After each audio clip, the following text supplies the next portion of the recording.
Hello and welcome to career talk by Shubham पाठक।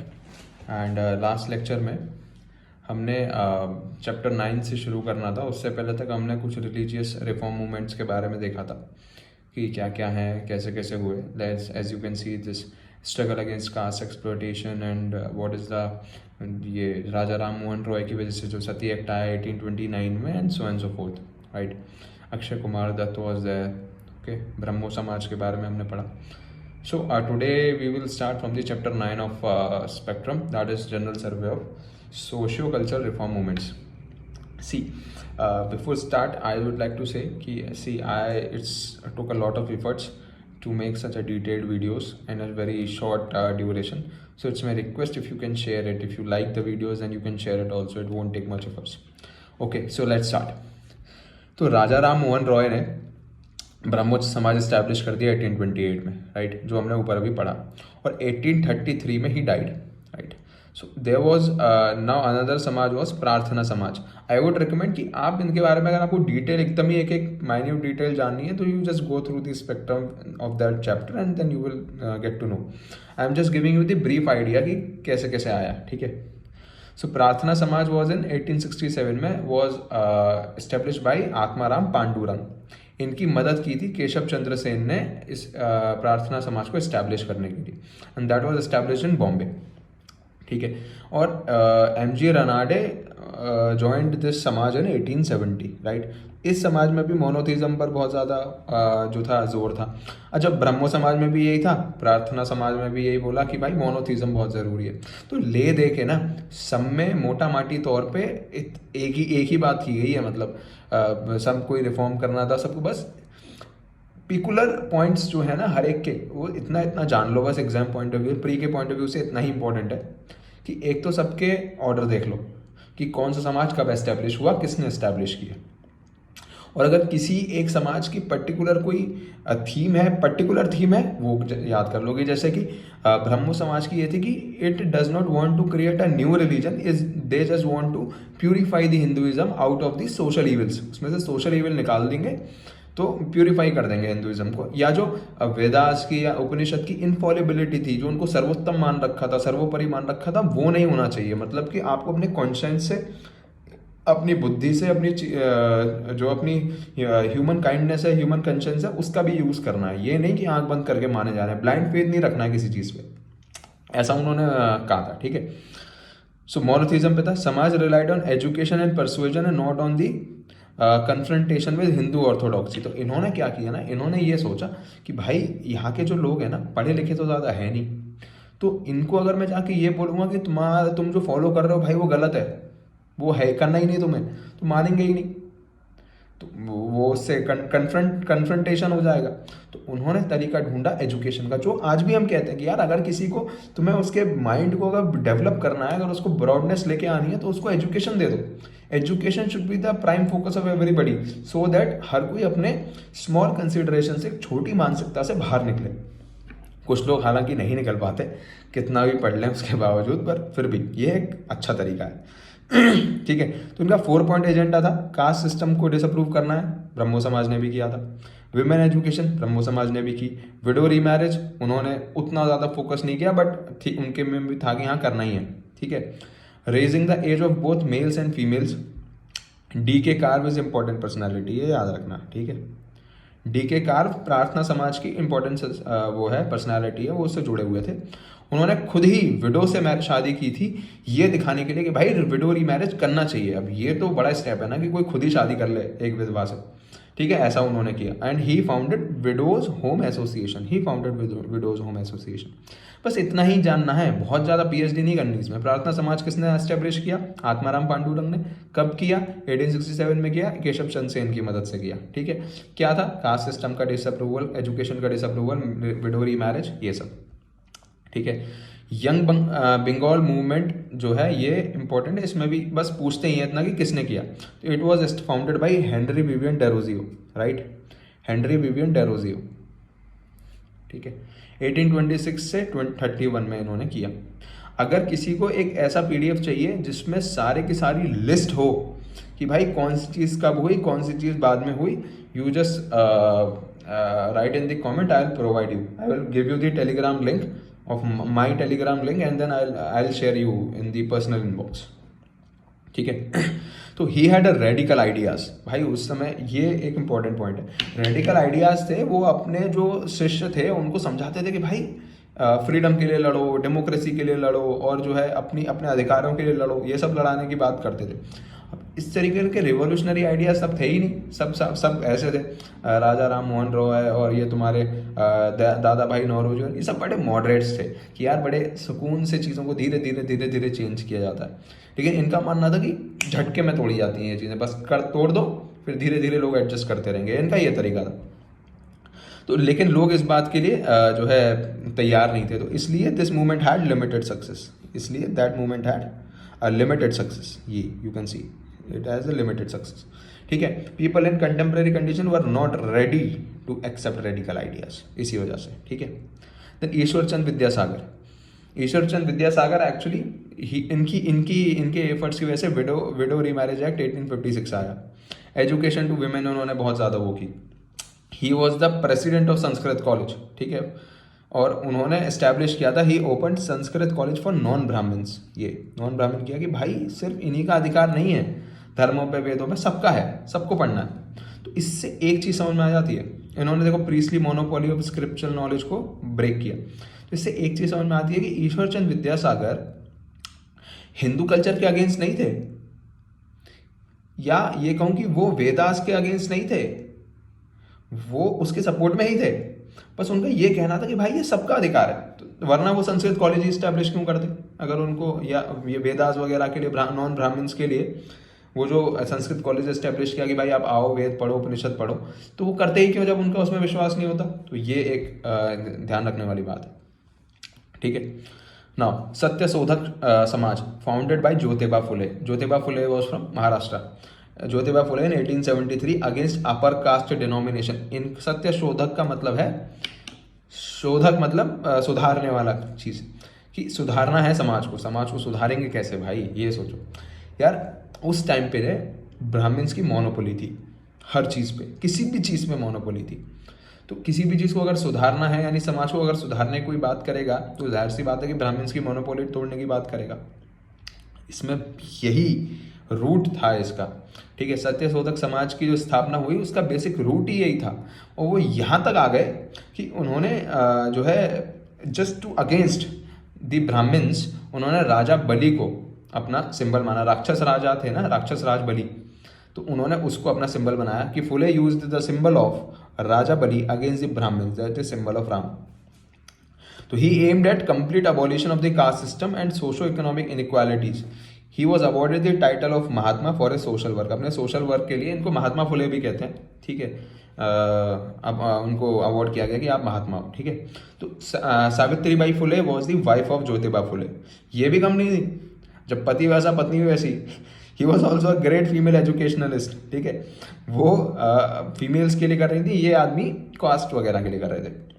तो she was the first female teacher couple also set up Bal Hatya Pratibandhak Griha to help the pregnant women and rape victims. क्या होता था कि पहले लड़कियां पैदा जो होती थी उनको मार देते थे. ऐसा ना हो इस वजह से उन्होंने बाल हत्या प्रतिबंधक गृह एस्टैब्लिश किया सावित्रीबाई फुले ने. और सत्यशोधक समाज किसने एस्टैब्लिश किया? ज्योतिबा फुले ने. ठीक है. आगे फिर देखो एक आर्य समाज इंपॉर्टेंट है, न्यूज़ में रहता ही है कुछ ना कुछ. अभी दयानंद सरस्वती जी की जयंती जो थी, स्वामी दयानंद सरस्वती की, वो उसके कारण से न्यूज़ में था. तो it could come in exam. ठीक है. तो founded by Swami Dayanand Saraswati in 1875. Idea was to purify Hinduism from over ritualistic practices, sati pratha etcetera. He wanted to free Hinduism from social evils. Again same Brahmo Samaj जैसा ही है. ठीक है. He believed in incarnations. ये यहाँ पे डिफरेंट है, अब ये देख लेना. ठीक है. ब्रह्मो समाज डिडंट बिलीव इन इनकारनेशंस, लेकिन उन्होंने ट्रांसमाइग्रेशन ऑफ सोल को ब्रह्मोस पे छोड़ दिया. तुम्हारी इच्छा, मानना है मानो, नहीं मानना मत मानो, कि आत्मा जाती है आती है. ठीक है. लेकिन Arya Samaj believed in it. ठीक है. आर्य समाज ने believed in incarnations and supreme authority to Vedas. So basically Arya Samaj को ऐसा मानो कट्टर हिंदू वाला टाइप का. ठीक है. तो जो कट्टर हिंदू साइड से जो चीज़ें आपको सेटिस्फाई कर रहे हैं वो मान लो आर्य समाज में थी. याद करने का तरीका है. ठीक है, तो he believed in incarnations and supreme authority to Vedas. He called for return to Vedas. Return to Vedas का मतलब ये नहीं था कि वैदिक टाइम्स टाइप से चले जाओ, इसका मतलब था कि जो वेदास ने जो फिलॉसफी हमको पढ़ाई यार उसको समझो, तुम हमारी संस्कृति को समझो, हमारी कल्चर को समझो और उसके हिसाब से अपनी लाइफ को लीड करो, ये उन्होंने समझाया। और अपने आइडियाज़ को वो प्रोपेगेट करते थे सत्यार्थ प्रकाश के नाम से, ठीक है। And after his death in 1883 में उनकी डेथ हो गई, यानी कितने साल के बाद, लगभग 8 साल के बाद, ठीक है। तो आर्या एंग्लो वैदिक कॉलेज वॉज ऑल्सो एस्टेब्लिश्ड, ठीक है। आर्या एंग्लो वैदिक कॉलेज वॉज एस्टेब्लिश्ड, पर एस्टेब्लिश किसने किया था पता है? आर्या एंग्लो वैदिक कॉलेज वॉज एस्टेब्लिश्ड बाय बाल Gangadhar Tilak. It was established by बाल गंगाधर तिलक। तिलक was ardent devotee of Arya Samaj. Ardent devotee मतलब वो उसके लिए, उससे जुड़े और उसके लिए वो हुए, ये इन्होंने इस्टेब्लिश किया, ठीक है। और उसके बाद देन फ्रैक्शंस उसके ऊपर हो गए, सिलेबस के तौर पे उसमें फ्रैक्शंस हो गए। 1893 में आर्य समाज स्प्लिट इनटू 2, ठीक है। इसमें क्या थे कंसिडर रिजर्वेशंस, ये थे कि कोई तो कह रहा था कि भाई हम वैदिक कल्चर पढ़ाएंगे, संस्कृत पढ़ाएंगे, उपनिषद पढ़ाएंगे, वेद पढ़ाएंगे। एक दूसरा फैक्शन कह रहा था कि भाई संस्कृत वंस्कृत तो ठीक है, लेकिन हमें वेस्टर्न एजुकेशन भी देनी है, क्योंकि आने वाला टाइम इसी चीज़ का है, हमें साइंटिफिक नॉलेज भी तो देनी है। इनको सिर्फ वेद पढ़ा के क्या कर लेंगे? तो वेद, क्योंकि आगे आके इसका जो यूज़ है वो भी तो होना चाहिए, एक जो समाज जो आगे विकसित होने वाला है उसमें यूज़ होना चाहिए। तो इस बेसिस पे इनमें आगे फैक्शंस हो गए थे, ठीक है। बाल गंगाधर तिलक ने एनीवेज 1890 में आकर के ये आर्य समाज और ये सब छोड़ दिया था, ही जॉइन कांग्रेस एक्चुअली, ठीक है, जस्ट फॉर एन इन्फॉर्मेशन, ठीक है। तो इसी तरीके से बहुत सारे मूवमेंट्स है यार। आर्य समाज का मूवमेंट था, जो रामकृष्ण मूवमेंट था, स्वामी विवेकानंद ने चलाया, वर ऑल्सो देयर, बहुत सारे मूवमेंट्स थे। तो ये एक बार आप जा करके बस जस्ट गो थ्रू हो लेना, और PDF I will share it, ठीक है। एक ये इंपॉर्टेंट था, ये न्यूज़ में था इसलिए मैंने यहाँ पे लिखा है, श्री नारायण गुरु धर्मपाल परिपालना, यानी SNDP मूवमेंट के नाम से आमतौर पे आता है, श्री नारायण गुरु धर्म परिपालन मूवमेंट, ठीक है। He started by Shri Narayana गुरु, ये नाम में क्लियर है, SNDP में Shri Narayana Guru started it, a religious movement against Brahmins. सारे मूवमेंट अगेंस्ट ब्राह्मण्स हुए, मान के चलना यार, ठीक है। एक ले दे के आर्य समाज वाला मूवमेंट है जो प्यूरिफाई करता है, दूसरा एक जो रामकृष्ण मूवमेंट है जो स्वामी विवेकानंद ने शुरू किया था, वो ब्राह्मण्स के अगेंस्ट नहीं है, बाकी सारे मूवमेंट ब्राह्मण्स के अगेंस्ट हैं। फिर भी ब्राह्मण्स तैयार ही है, ठीक है। तो religious movement against Brahmins over ban on entry to temples and denial of education etcetera. जो चीज़ें गलत थी वो गलत थी यार। जो टेम्पल्स में एंट्री के लिए था, जो मना कर रखा था, तो उन्होंने उस चीज़ को मना किया, ठीक है। उन्होंने डिनाइल ऑफ एजुकेशन मना कर देते थे, वो मना किया। तो इन्होंने कहा, ये इंपॉर्टेंट स्टेटमेंट है भाई, ये याद रखना, this is a important statement, आ जाता है स्टेटमेंट, ठीक है। He preached one caste, one religion, one god. ये आता है कि this statement is said by, ऐसे करके आ जाता है क्वेश्चन है, और एक कहीं देखा भी था मैंने शायद क्वेश्चन किसी टेस्ट में या किसी में, तो तब मैंने इसको यहाँ पे लिखा था। It is preached one caste, one religion, one god, preached by Shri Narayana Guru, ठीक है। Self respect movement EV Ramaswamy Naicker, इन्होंने इस्टेब्लिश किया था। This was started in Tamil Nadu, right.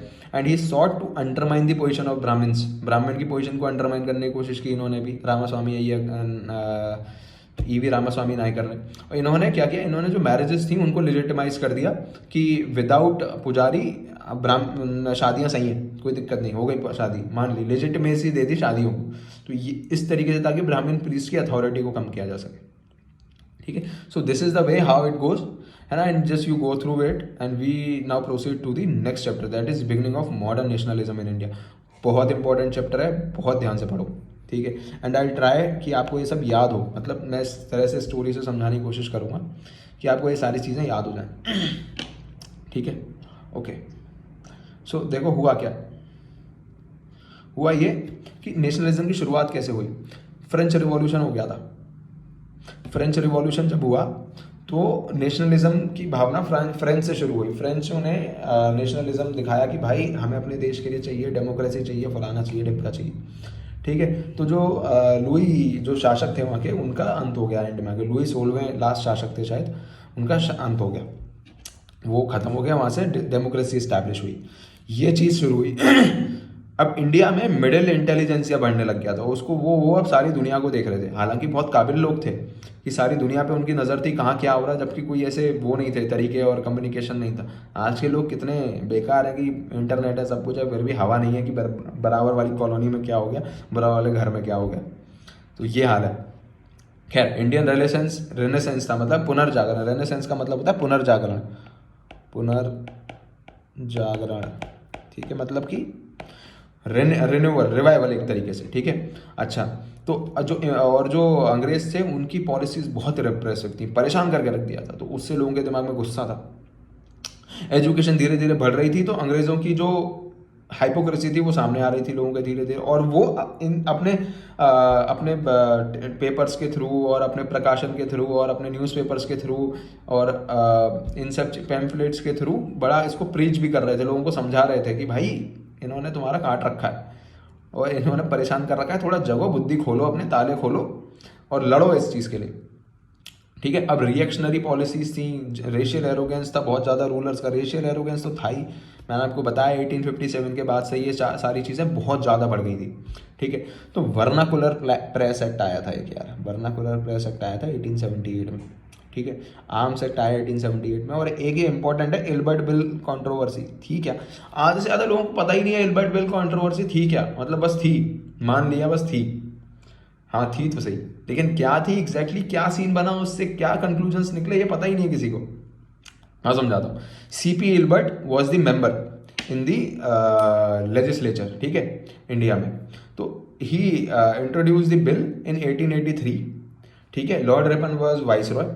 उन्होंने कहा कि यार जो डिस्क्रिमिनेशन है ना, दैट कि एक यूरोपियन जज ही सिर्फ यूरोपियंस को वो करेगा, पर एग्जीक्यूट करेगा या उनके ऊपर केस चलाएगा, सजा देगा। उन्होंने कहा ऐसा नहीं होना चाहिए, कोई भी जज हो किसी पे भी करे, ठीक है। That any European subject can be tried bye European magistrate only, ये बात को वो खत्म करने की कोशिश कर रहे थे। उन्होंने कहा this was protested by European community then, ठीक है। यूरोपियन जो कम्युनिटी थी उसने प्रोटेस्ट कर दिया, अबे ऐसे कैसे होगा, अंग्रेज ये जो इंडियंस जो हैं तो बहुत, ये तो सब ह्यूमंस है, ये हमारे ऊपर थोड़ी ना केस वेस चला सकेंगे। तो इससे नेशनलिस्ट जो लोग थे उनको एक कहानी समझ में आ गई कि गुरु ऐसा है कि अंग्रेजों से किसी भी रहमो करम की मांग करना मतलब मूर्खता है, नहीं देंगे ये, इनसे छीनना पड़ेगा। एक तो ये कहानी समझ में आई।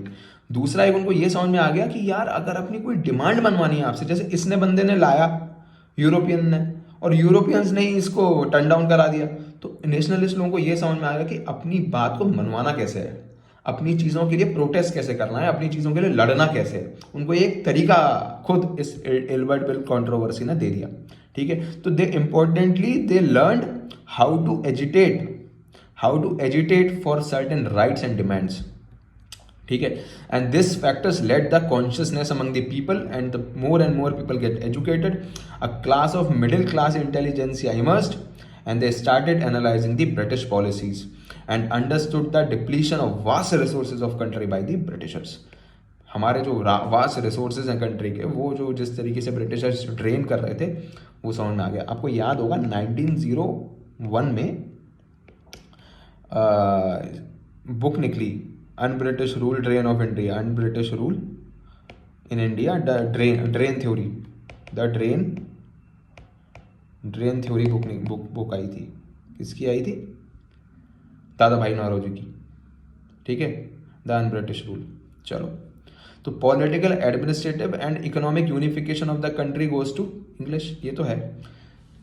मुगल्स का जो रूल था वो धीरे धीरे कमज़ोर पड़ रहा था, और दक्कन तक ही था, एनीवेज वो दक्कन तक था, वो बहुत डीप साउथ में तो था ही नहीं, ठीक है। तो एक पॉलिटिकल यूनिटी नहीं थी, मतलब थी बट एक पर्टिकुलर रीजन में ही पॉलिटिकल यूनिटी आ गई थी। हालांकि देश जैसा कॉन्सेप्ट उस समय इतना नहीं था, ये था कि yes it's a land mass और इसे रूल करना है, ये था। लेकिन ब्रिटिशर्स ने लगभग पूरा इंडिया कवर कर लिया था, फुल इंडिया इन्होंने रूल किया।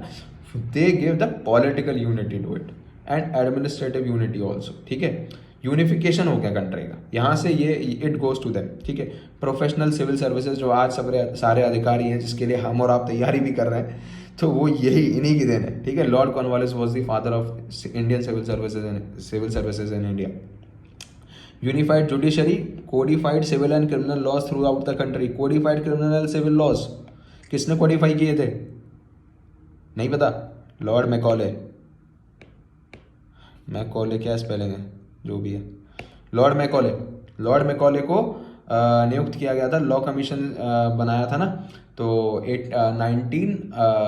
1820s में इसको बुलाया था। तो लॉर्ड मैकॉले की जो थी पॉलिसी, उसने उस बंदे ने आकर के सिविल और क्रिमिनल लॉज को कोडिफाई किया था, ठीक है। तो that was a law commission, ठीक है। ईरा ऑफ मिलिटेंट नेशनलिज्म आ जाओ भाई ये आया इंपॉर्टेंट। क्या था? 1905 से 1909। देखो हुआ क्या, ब्रिटिशर्स का असली चेहरा सामने तो आ गया था। 1857 के रिवोल्ट से समझ में आ गई थी कहानी। जापानियों का रिवोल्ट हो गया, जापानियों ने रशियंस को हरा दिया, तो वाइट सुप्रीमेसी खत्म हो गई थी कि भाई ऐसा कुछ नहीं है कि ये बहुत सुपर ह्यूमंस हैं, ऐसा कुछ नहीं है ना, ये समझ में आ गया था। अब ब्रिटिशर्स इंडियंस को राइट देने की जगह उल्टा ले रहे थे, तो कहीं ना कहीं बहुत गुस्सा था। कुछ लोग होते हैं ना रिवोल्ट वाले, तो वैसे टाइप के लोग अब आने लग गए थे कि इनको तो उखाड़ के फेंकना ही फेंकना है, चाहे कुछ हो जाए। एजुकेशन बढ़ी रही थी मास में, धीरे धीरे धीरे धीरे, तो मास के अंदर अवेयरनेस आ गई थी कि यार हाँ। अच्छा, और क्या होता था? अच्छा, एक कहानी और मैं आपको बताता हूँ। होता क्या था, ज़्यादा पढ़े लोग थे नहीं। न्यूज़पेपर आ रहा है, मान लो चाय की दुकान पे बैठे हैं लोग, अब न्यूज़पेपर आ रहा है, पढ़ रहे हैं, उसमें एक ही आदमी है जो ढंग का पढ़ा लिखा है, जो कुछ पढ़ सके। तो वो क्या कर रहा है, वो 4 लोग खड़े हैं, भैया क्या लिखा है अखबार में? भैया ऐसे ऐसे अंग्रेजों ने सो कर दिया, ये कर दिया। अच्छा, फिर क्या होगा? तो ना चाहते हुए भी कल्चर ऐसा डेवलप हो गया कि एक आदमी दूसरे लोगों को समझाने की कोशिश कर रहा है। अब जब वो समझाएगा तो एनालिसिस ही बताएगा ना, फैक्ट्स तो डिक्टेट करेगा नहीं, वो एनालिसिस बता रहा है, तो एक तरीके से डिस्कशन हो रहा है। तो कहीं ना कहीं लोगों के अंदर एनालिसिस पहुंच रही है ब्रिटिश रूल की, और लोग जो पढ़े लिखे हैं वो समझ रहे हैं कि ब्रिटिश रूल खराब है, तो वो एनालिसिस के थ्रू लोगों को बता रहे हैं। तो इसी तरीके से मिलिटेंट नेशनलिज्म में सिर्फ पढ़े लिखे लोग तो जो थे वो थे ही, उसके अलावा जो पढ़े लिखे लोग नहीं थे उनके अंदर भी नेशनलिज्म की भावना, राष्ट्रवाद की भावना पनपी पूरी तरीके से, और कॉलोनियल रूल को खत्म करने की चाहत उनके अंदर आ गई, ठीक है। Rise of Japan as industrial power, वो तो सुप्रीमेसी जब इनकी ब्रेक हुई उससे समझ में आ गया था, ठीक है, ये हुई। तो defeats of Russia by Japan exploded the European invincibility. Dissatisfaction with the achievements of moderates, समझ में आ गया था लोगों को कि यार थके हुए लोग हैं, इनसे कुछ हो ना पा रहा है, एक काम करो, लड़ो और इनसे रगड़ के लेना पड़ेगा, ये ऐसे देंगे नहीं आपको आराम से, ठीक है, ये समझ में आ गया था। लॉर्ड कर्जन अलग मक्कार आदमी, उसकी रिएक्शनरी पॉलिसीज बड़ी गंदी। ऑफिशियल सीक्रेट एक्ट आ गया, इंडियन यूनिवर्सिटीज़ एक्ट आया। यूनिवर्सिटीज़ एक्ट में गवर्नमेंट अपना कंट्रोल बढ़ा दिया, क्या चलेगा क्या नहीं चलेगा, क्या पॉलिसी, क्या पढ़ाओगे, सब बताने लगे। लोगों का दिमाग खराब। अब आता है मज़ेदार बात, पार्टीशन ऑफ बंगाल। सारा खेल यहीं से फिर शुरू हुआ। जो मॉडर्न नेशनलिज्म शुरू हुआ ना, मिलिटेंट नेशनलिज्म, उसका जो सीड है वो ये सब तो था बेस, मिट्टी विट्टी तैयार हो गई, बीज पड़ा पार्टीशन ऑफ बंगाल का। और ये जो मिट्टी थी बड़ी फर्टाइल थी, इसने उस बीज को इतनी तेज़ी से स्प्राउट अप किया कि फिर अंग्रेजों की नाक में दम होने लगा धीरे धीरे। तो देखो हुआ क्या, पार्टीशन ऑफ बंगाल अनाउंस कर दिया सरकार ने, पार्टीशन करेंगे। क्या कारण दिया कि यार ये जो बंगाल है बहुत बड़ा है। अच्छा, उस समय बंगाल बड़ा भी था, उसमें वेस्ट बंगाल, तुम्हारा बांग्लादेश, बिहार, ये सारी चीज़ें, और छत्तीसगढ़ नीचे वाला, ये सब बड़ा एरिया, बहुत बड़ा एरिया बंगाल का था। असम, सब बंगाल का हिस्सा था, असम वगैरह, तो बहुत बड़ा एरिया था, तो एडमिनिस्ट्रेट करना मुश्किल तो था, पर अंग्रेजों के लिए कुछ मुश्किल नहीं था भाई, जब इतना बड़ा देश मैनेज कर रहे हैं वो, तो बंगाल क्या चीज़ है, ठीक है। लेकिन उन्होंने रीज़न यही दिया, लेकिन उसका असली रीज़न ये था कि अगर हम इसको पार्टीशन कर देंगे ना, तो एक तो बन जाएगा तुम्हारा ये नॉर्थ बंगाल, मतलब ये ईस्ट बंगाल, ठीक है, और असम वसम वाला एरिया, और एक बन जाएगा वेस्ट बंगाल। तो यहाँ पे खुद बंगाली ही माइनॉरिटी में आ जाएंगे, एक तरफ आ जाएंगे मुसलमान, एक तरफ आ जाएंगे हिंदू मेजॉरिटी में। मुसलमान जाने वाले थे ईस्ट बंगाल में, वहाँ पे मुसलमान मेजॉरिटी में थे, और वेस्ट बंगाल में हिंदू मेजॉरिटी में थे। तो ये हो गया, यहाँ से खेला सारा चीज़ें। उनको पता था कि इनको, और बंगाल में ना जो बंगाली थे भाई, वहीं से नेशनलिज्म की नर्व सेंटर था वो। देखो सुभाष चंद्र बोस वहाँ से, दादा भाई नौरोजी वहाँ से, राजा राम मोहन रॉय वहाँ से, रविन्द्रनाथ टैगोर वहाँ से, जाने कितने कितने लोग यार, ईश्वर चंद्र विद्यासागर वहाँ से, इतने सारे लोग, गिनती ही नहीं है इतने। तो ये पूरा मिलिटेंट जो था ना नर्व सेंटर, वो बंगाल था, वो उसको तोड़ना चाह रहे थे। तो इसके खिलाफ अब हुआ ये कि स्वदेशी मूवमेंट शुरू हुआ। पार्टीशन का पब्लिक में बोला गया कि दिसंबर 1903 में 1903 में सरकार ने पब्लिक कर दिया कि अब हम पार्टीशन करेंगे बंगाल का।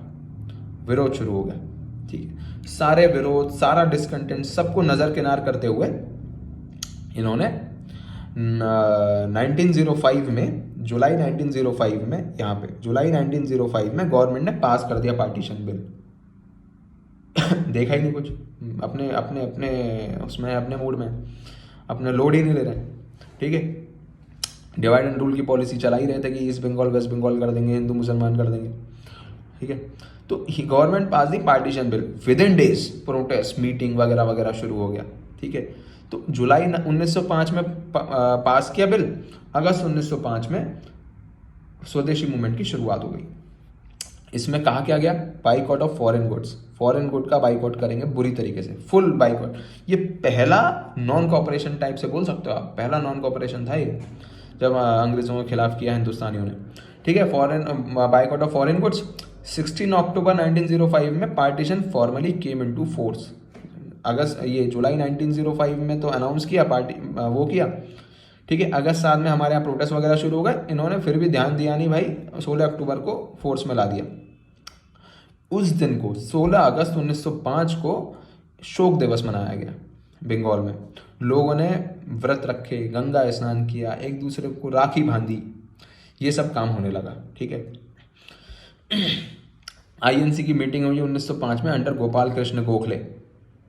Gopal Krishna Gokhale was a moderate, ठीक है। 1905 में मीटिंग हुई। मीटिंग में क्या किया गया कि हम बंगाल के पार्टीशन का पूरी तरीके से कंडेम करते हैं और एंटी पार्टीशन मूवमेंट और स्वदेशी मूवमेंट को सपोर्ट करते हैं, ठीक है। लाल बाल पाल जो एक्सट्रीमिस्ट ग्रुप थे, उनका ये कहना था कि भाई अब ये जो शुरू हुआ है ना, इसको पूरे देश में फैला दो। लेकिन वही मॉडरेट थके हुए लोग, वो कह रहे ना ना ना ना, यहीं तक रखो, यहीं तक रखो, बंगाल तक ही रखो, पता नहीं ये क्या करेंगे, चू चू चू चू करते थे। तो लेकिन उनका था। तो यहाँ पे आकर के सीरियस डिफरेंसेस आने लगे कांग्रेस के अंदर। जो लाल बाल पाल, लाला लाजपत राय, बाल गंगाधर तिलक, ठीक है, ये लोग वो करने लगे, प्रोटेस्ट करने लगे, ठीक है। 1907 का सूरत सेशन हुआ, इंपॉर्टेंट है याद रखना, यहाँ पे सूरत स्प्लिट हुई है। 1907 का सूरत सेशन हुआ आईएनसी का, और ये जो डिफरेंस है it reached to a deadlock. Deadlock पे आ गए कि भाई नहीं बन रही बात, नहीं बनेगी, तुम यार हम तो पूरे बंगाल में करेंगे, और वो कह रहे हैं हम पूरे देश में करेंगे, ठीक है। यहाँ पे आके हुआ सूरत स्प्लिट, बहुत इंपॉर्टेंट इवेंट हुआ है इंडियन नेशनल कांग्रेस के इतिहास का। हाउएवर 1906 में, सूरत सेशन होने से पहले 1906 में दादा भाई नौरोजी की अध्यक्षता में इसने कांग्रेस ने अपना गोल डिक्लेयर कर दिया था, सेल्फ गवर्नमेंट। अब सेल्फ गवर्नमेंट, स्वराज, याद रखना, इस बात को याद रखना कि स्वराज और पूर्ण स्वराज में, दोनों में अंतर है। सेल्फ गवर्नमेंट की डिमांड की थी कि अंडर दी ब्रिटिश क्राउन हम ले लेंगे, सेल्फ गवर्नमेंट दे दो हमको। लेकिन जो कांग्रेस का 1929 का सेशन था, लाहौर सेशन, जो जवाहरलाल नेहरू की अध्यक्षता में हुआ था दिसंबर 1929, वहां पे पूर्ण स्वराज, वो हुआ कब था, 1929 में हुआ था, दिसंबर 1929 में पूर्ण स्वराज किया था। और उसी दिन उन्होंने बोला था कि हम अपना इंडिपेंडेंस डे 26 जनवरी 1930 को मनाएंगे। इसीलिए 26 जनवरी 1930 से मनाया जा रहा है लगातार। 26 जनवरी की जो इंपॉर्टेंस है वो यहीं से आती है, कांग्रेस के 1929 दिसंबर 1929 के लाहौर सेशन से, ठीक है। लेकिन यहाँ पे अभी स्वराज डिक्लेयर किया इन्होंने। कलकत्ता में हुआ था 1906 का सेशन, कलकत्ता सेशन 1906, ठीक है। तो 1907 में सूरत स्प्लिट हो गया, मॉडरेट और एक्सट्रीमिस्ट अलग अलग हो गए। अब मॉडरेट्स ने 1907 में दादा भाई नौरोजी की अध्यक्षता में डिक्लेयर कर दिया कि हमारा गोल सेल्फ गवर्नमेंट है, ठीक है, सेल्फ गवर्नमेंट है। तो 1907 से 1911 तक, 1911 क्यों इंपॉर्टेंट है, क्योंकि इस दिन जो बंगाल का पार्टीशन वाला जो ऑर्डर था वो वापस ले लिया, यानी अनलमेंट ऑफ पार्टीशन, पार्टीशन को रद्द कर दिया गया, नहीं किया गया। लेकिन इन 4 साल के पीरियड में ना रगड़ दिया अंग्रेजों ने, मतलब लिटरली रगड़ दिया। मॉडरेट्स ने अपने आप को किनारा कर लिया एक्सट्रीमिस्ट से, क्योंकि सूरत स्प्लिट हो गई थी। अब एक्सट्रीमिस्ट को मॉडरेट से कोई लेना देना नहीं है, मॉडरेट्स को एक्सट्रीमिस्ट से कोई लेना देना नहीं है। और उसके बाद ब्रिटिश सरकार ने जब देखा कि भाई मॉडरेट्स तो अलग हो गए हैं, तो कोई इनकी कहने सुनने वाला नहीं है, तो उनने जो रिप्रेशन किया है भाई एक्सट्रीमिस्ट का मतलब रगड़ दिया, परेशान हो गए। लाल जो बाल गंगाधर तिलक को 1908 में जेल किया, 1914 में छोड़ा। बाद में बाल गंगाधर तिलक ने भी कहा नहीं नहीं कोई फायदा नहीं है, ऐसे लड़के कोई फायदा नहीं है, पॉलिटिकल यूनिटी टूटती है, ये टूटता है, मतलब रगड़ दिया भाई। 6 महीने अगर कोई खतरनाक जेल कर दे, आपको 2 दिन नहीं रह पाओगे आप आपके दिमाग में जाने क्या क्या आएगा, ठीक है। ये तो जब तक अनलमेंट हुआ बुरी तरह से रिप्रेशन किया। अब मॉडरेट्स अलग हुए थे, एक्सट्रीमिस्ट अकेले पड़ गए। Both moderates and extremists government की स्ट्रेटजी नहीं समझ पाए कि मॉडरेट्स को थोड़े से कंसेशंस देके एक्सट्रीमिस्ट्स को पूरी से दूरी बनाने के लिए बोल दिया, और बहुत ही ऑपरेसिव एक्ट्स इनेक्ट किए ताकि रिवॉल्यूशनरी नेशनलिज्म को रोका जा सके, क्योंकि यही तो खतरा था। इनको तो पता था, क्योंकि उसने किसने बोला था कि Gandhi was the best policeman for us in India, तो वो तो उनको पता था कि इनको थोड़ा चूं देते रहो और ये खुश रहेंगे। रिवॉल्यूशनरी वाले खतरनाक थे भाई, ये हैं प्रॉब्लमैटिक चीज़ें, ठीक है। आगे देखो क्या होता है। आगे सेडिशियस मीटिंग एक्ट आया 1907 में। तुरंत जैसे ही 1907 में सूरत स्प्लिट हुआ, अंग्रेजों को खबर बनी सेडिशियस मीटिंग्स एक्ट, नहीं कर सकते आप मीटिंग कुछ नहीं होगा, और सेडिशियस केस लगा देते थे, ठीक है, सेडिशन लगा देंगे। तो Tilak was sentence for 6 years in 1908 and release in 1914। Indian press act आया 1910, अगेन रिप्रेसिंग। इंडियन न्यूज़पेपर पे सारी रेस्ट्रिक्शंस लगा दी गई 1908 में। क्रिमिनल लॉ को अमेंड किया 1908 में। अब देखो अंडर एक्सट्रीमिस्ट लीडरशिप बहुत सारे एक्ट इनेक्ट किए, ठीक है। Under extremist leadership way of struggle changes, they resort to boycott of foreign goods, public meetings and processions, use of festivals and melas to reach out the masses. क्या किया extremist ने कि जो हमारे मतलब बाइकआउट करना है, टोटल नॉन कॉपरेशन करना है, बाइकआउट ऑफ फॉरेन गुड करना है, पब्लिक मीटिंग करनी है, लोगों को समझाना है कि भाई तुम पागल मत बनो, जल्दी तैयार हो जाओ, ये लोग हमें अपना देश चाहिए और आज़ादी लेनी है और ये लेना है वो लेना है। इन्होंने फेस्टिवल्स को यूज़ किया, मेलाओं को यूज़ किया। अब क्या था ना, ये जो थे ना लोग, इन्होंने हिंदू मेलों को यूज़ किया, हिंदू फेस्टिवल्स को यूज़ किया। यहाँ से अंग्रेज़ों को, यहाँ से जो मुसलमान थे उनके अंदर वो बात आ गई कि यार ये लोग ना हिंदू वाले हैं, सब हिंदुओं का राज हो जाएगा। और उनके अंदर ये थोड़ा सस्पिशन आ गया कि यार ये सिर्फ हिंदू फेस्टिवल्स को भी यूज़ कर रहे हैं, तो उनको लगा कि ये सिर्फ हिंदुओं का राज लाने की कोशिश कर रहे हैं। हालांकि ये बहुत गलत बात थी, मुसलमानों को ऐसा नहीं सोचना चाहिए, अपने धर्म से आगे भी निकल के सोचना चाहिए था, पर ऐसा उन्होंने नहीं किया, पता नहीं क्यों नहीं किया। खैर, तो ऐसा नहीं था, लेकिन ठीक है ऐसा था नहीं, क्योंकि मेन चीज़ है ना, जहाँ पे जितनी ज़्यादा गैदरिंग होगी अब आदमी उसी चीज़ में लेगा यार। जिसका जो फेस्टिवल होता है वो आदमी उसी चीज़ में ज़्यादा इंटरेस्ट लेकर के और उस चीज़ को गैदर करने की कोशिश करेगा। ये चीज़ उन लोगों को समझ में ही नहीं आ रही थी। खैर, इसके आगे मैं आपको एक बात और बताऊंगा, तब आपको समझ में आएगा। देखो क्या कह रहा हूँ मैं, ठीक है। तो रीच आउट द मासेस ये किया। तो अब प्रोग्राम ऑफ स्वदेशी और national education enterprise cultural sphere में देखो क्या हुआ, ये कि जो नेशनल काउंसिल ऑफ एजुकेशन थी वो सेटअप की गई to organise a system of education, कि भाई इनको पढ़ाना लिखाना बहुत जरूरी है, ठीक है, literally scientific and technical. Bengal institute of technology was established. हालांकि ये उतना इंपॉर्टेंट नहीं है, जस्ट फॉर द नॉलेज, ठीक है। इंडियन कंपनीज इस्टेब्लिश की, देखो स्वदेशी स्टीम नेविगेशन कंपनी इस्टेब्लिश की टूटीकोरिन में to counter British Indian steam navigation company. Rabindranath Tagore ने इसी दौरान अमर सोनार बांग्ला लिखा। तो अगर पूछ लें तो याद रखना कि जो 1907 से 1911 के बीच में कहीं लिखा होगा, ठीक है। ऑन दिस ओकेजन उन्होंने यही लिखा, later adopted as national anthem of Bangladesh. फिर सुब्रमण्यम रोड सुदेशा गीतम, सब ऐसे ही है, ठीक है। नाउ एक्सट्रीमिस्ट, जिसमें मेनली यंग स्टूडेंट्स से, they participated and women also to active part in processions, ठीक है। Muslim mainly stay away from the movement, important line है देखो, Muslims mainly stay away from the movement because they wanted Muslim majority Bengal. Everywhere they go they want Muslim majority things, पर ऐसा हर बार नहीं हो सकता ना। तो because they wanted Muslim majority Bengal, ऐसा मेरे कोई विचार नहीं है, मैं बता रहा हूँ जो लिखा हुआ है किताब में, कि उसमें ये था कि मुस्लिम्स को कोई लेना देना नहीं था इंडिया की विक्ट्री से, उन्हें सिर्फ मेजॉरिटी बंगाल चाहिए थी, कि हमें अपनी एक जगह की कोई मेजॉरिटी में जगह मिल जाए, वैसा लिखा हुआ था। मेरा इसमें कोई पर्सनल व्यू नहीं दे रहा हूँ मैं, ठीक है।